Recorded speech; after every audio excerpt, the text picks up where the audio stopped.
Você tem medo de perder alguém?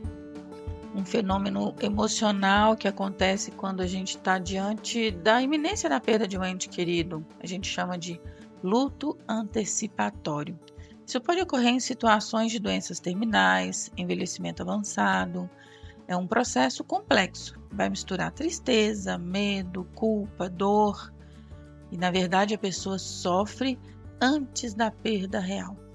No episódio de hoje, vamos entender melhor o que é o luto antecipatório, os efeitos na saúde mental e emocional de quem cuida, de quem fica, e como podemos enfrentar essa fase. Seja você ou alguém próximo a você pode se beneficiar desse conteúdo. Então fica comigo até o final, você vai ver que é um conteúdo que, por mais que seja um assunto bem sério, eu fiz da forma para ficar o mais leve possível. Bora lá?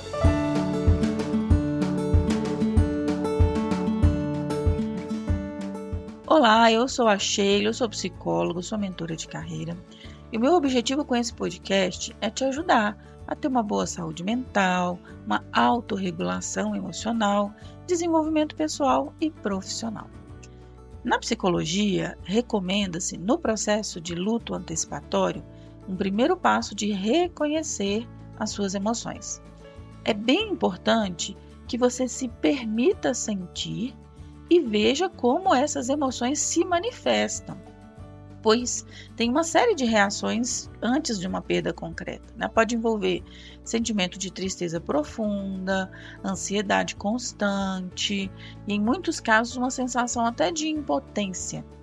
É mais comum acontecer com pessoas que cuidam de familiares com doenças terminais, como é o caso do câncer, do Alzheimer, ou outras condições que gradualmente enfraquecem o ente querido, né? Esse tipo de luto não é menos doloroso do que o luto pós-perda. Na verdade, em muitos casos, torna-se um luto prolongado, quando a pessoa passa às vezes 1 ano, 2 ou até mais, né? Tem clientes meus com situações de mais de 3 anos, com uma pessoa em estado terminal, uma pessoa em hospital, internada. Isso vai gerando assim muito desgaste, porque as pessoas precisam equilibrar o cuidado com a pessoa doente com os seus próprios sentimentos de angústia, com a própria necessidade de autocuidado, né? E o impacto emocional pode incluir a sensação constante de estar vivendo um estado de alerta, o que pode resultar assim em insônia, fadiga crônica, né, que é aquele cansaço que parece que não passa, sintomas de ansiedade, medo, tensões. Muitos cuidadores relatam que começam a sofrer a perda quando tem ali o diagnóstico de que é terminal e que a pessoa está nos cuidados paliativos. Então aquilo é emocionalmente exaustivo, né?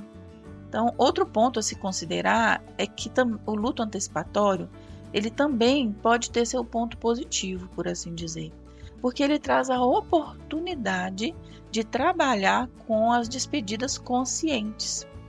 Embora seja um momento difícil, é uma chance de resolver as pendências, você concorda? Fortalecer laços, criar memórias positivas, ter diálogos, que algumas pessoas conseguem, né, ter diálogos com a pessoa doente, consegue tratar ressentimentos, consegue tratar algo na história que precisa ser trabalhado, né? Falar o que sente, expressar gratidão, dar suporte emocional àquele ente querido durante esse período. Isso vai trazer alívio tanto para quem está doente quanto para o cuidador, para quem está ficando. Porque para lidar melhor com o luto é importante trabalhar de forma que você sinta, olha, a pessoa se foi, eu fiz o meu melhor. A pessoa se foi e eu fiz o que estava ao meu alcance para ter a melhor experiência possível. E isso facilita o luto na pós-perda. Então, compartilhar os sentimentos com amigos, com familiares, com grupos de apoio, pode ajudar também a aliviar a carga emocional.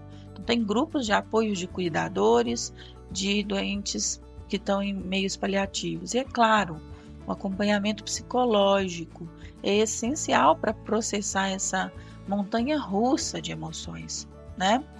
Para além da psicologia, a gente também tem a tanatologia, que é a ciência que estuda o processo da morte, o processo do luto.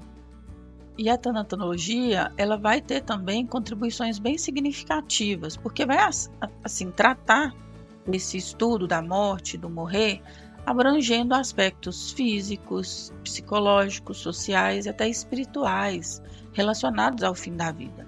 Então, o primeiro passo é importante falar sobre esse medo da perda, esse medo da morte, porque tem muita gente que evita o assunto e a gente precisa falar sobre isso.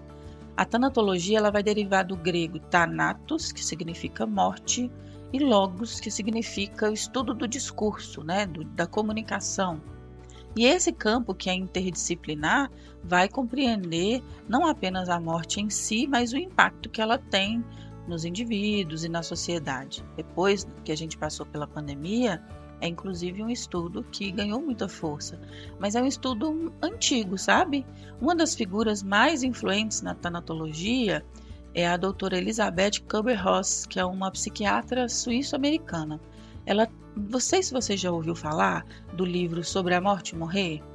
Ele é que deu início ao que a gente conhece hoje como os 5 estágios do luto, como negação, raiva, barganha, depressão e aceitação. E esse livro é antigo, lá de 1969, mas o trabalho dela trouxe uma atenção significativa sobre a necessidade dos cuidados paliativos e o suporte emocional para as pessoas, tá? E a gente está falando aqui de cuidados paliativos, mas tem muitas outras situações, né? Tem clientes meus que os pais estão bem, não têm problemas de saúde, e eles ficam com medo de perder, falar, olha, eu sou filho único, eu sou filha única, e se eu perder meus pais, o que vai ser de mim? Ou meu medo de perder os filhos. Então, esse medo de perder ou medo da morte, ele, de certa forma, pode estar presente em todos nós, né? Então, o que a tanatologia fala sobre isso? Como lidar com isso? Como se preparar para lidar com isso, né? O primeiro passo é, inclusive, a preparação para a morte.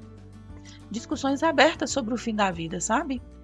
Incentivar a conversa sincera sobre desejos do fim da vida, o que a pessoa quer como processos ali para lidar com ela mesma, com o corpo, enfim. Isso pode incluir decisões sobre cuidados paliativos, diretrizes antecipadas de saúde, preferências para o momento da morte. E tenho clientes meus que falam assim, Deus me livre, Sheila, eu vou falar sobre isso, que papo fúnebre. Mas pensa, não é melhor falar sobre isso antes do que na iminência da perda ter que lidar com tudo isso?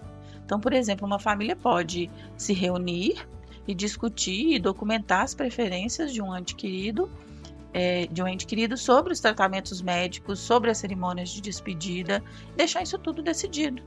Porque a pessoa pode se concentrar no relacionamento, digamos assim, com o doente, em vez de ficar pensando nessas questões burocráticas, inclusive planejamento de serviços funerários. Então, planejar antecipadamente os detalhes do funeral pode aliviar a carga emocional e financeira. Às vezes a contratação de um plano funerário, já deixar escritas as preferências de flor, de música, de leitura, de ritual, enfim. Porque na hora que você estiver ali na iminência da perda, na hora que estiver passando por aquela dor, você não tem que pensar em nada disso, isso já foi decidido, né? É muito mais, não sei se essa é a palavra, né? Mas é muito mais fácil de lidar, porque essas questões não precisam nem estar em pauta, porque já foram resolvidas antes. Uma outra coisa que a tanatologia fala sobre a criação de rituais pessoais. É bem importante criar rituais para ajudar a dar significado ao processo de luto.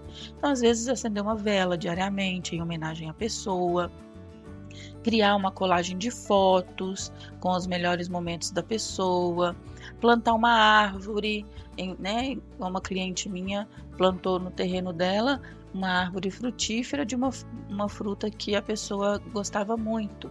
Então, esses atos simbólicos podem proporcionar, assim, um senso de continuidade, de conexão, de preservação da história, sabe? A participação em rituais culturais ou religiosos, né? Então, por exemplo, na Igreja Católica tem a missa de sétimo dia, né? Envolver-se com práticas religiosas ou culturais, cada cultura ou cada religião vai ter suas próprias cerimônias para honrar os mortos, né? Isso é bem importante também. Uma outra coisa que a tanatologia fala para a gente é sobre a aceitação da impermanência. Então, essa educação sobre o ciclo da vida, compreender que a morte é uma parte natural do nosso processo de ciclo da vida. Isso pode ajudar a reduzir o medo e a resistência. Então, ler livros, assistir documentários, participar de workshops, por exemplo, sobre esse livro, sobre a morte e morrer, né? Tem um outro livro que eu falei há um tempo atrás, que é A Morte é um Dia que Vale a Pena Viver, né? Livros como Roda da Vida, da própria Elizabeth Kubler-Ross, podem proporcionar insights muito valiosos. E as práticas de autocuidado emocional, como terapia, mindfulness, meditação, exercícios de respiração, meditações guiadas, trabalhar com escrita terapêutica, escrever o que sente num diário emocional. Então, tudo isso ajuda a trazer mais organização e autorregulação emocional. E por último, mas uma coisa que eu acho fantástico na tanatologia é a questão do legado e memória. Então, criar projetos de memória, né, que é algo tangível para lembrar a pessoa, pode ser uma fonte de conforto. Isso pode incluir álbuns de fotos, vídeos de homenagem, um livro de memórias. Tem uma cliente minha que está construindo um livro de memórias para apresentar a avó aos netos, porque não tiveram oportunidade de conhecê-los, né? Então, tudo isso pode contribuir para passar por esse processo. Então, enquanto a pessoa ainda está viva, ou mesmo depois que a pessoa se foi, esses projetos de memória ajudam na elaboração do luto, né? O compartilhamento de histórias, de lembranças. Então, às vezes reunir com amigos, com familiares, compartilhar histórias e lembranças. Tem alguns clientes que, mesmo depois da morte, comemoram um aniversário, acho que da mãe, né? Um deles que me veio à memória aqui, eles falam, todo aniversário da mãe a gente se reúne, a gente ouve as músicas que ela gostava, a gente faz alguma comida que ela gostava, a gente põe as fotos para rodar, a gente escreve coisas novas que a gente lembrou, né? Ou frases de homenagem, e tudo isso ajuda bastante. Então, essas abordagens práticas enraizadas na psicologia e na tanatologia podem ajudar a transformar o luto antecipatório em um processo de crescimento, de conexão, de compreensão e permitir que as pessoas encontrem significado mesmo diante de uma perda iminente, né? Eu espero que você tenha gostado desse episódio. Eu sei que é um assunto delicado, eu sei que muitas pessoas evitam falar sobre isso, mas perceba que tem uma forma prática, mais leve possível de lidar com tudo isso, e tudo que eu trouxe aqui para você são práticas que inclusive eu uso na clínica com as pessoas e que funcionam muito bem. Se você está passando por isso, ou se você conhece alguém que está passando por isso, lembre-se que tudo isso pode te ajudar. Ouça o podcast de novo, anota as sugestões, monta um plano daquilo que você vai colocar em prática, né? E não hesite em buscar ajuda profissional para lidar com essa fase. Eu espero que tenha gostado. Me siga também nas redes sociais, @Sheila de Oliveira Psi, para você estar sempre com conteúdos novos por lá. Compartilhe esse podcast com o máximo de pessoas que você conseguir e até o próximo podcast. Um abraço!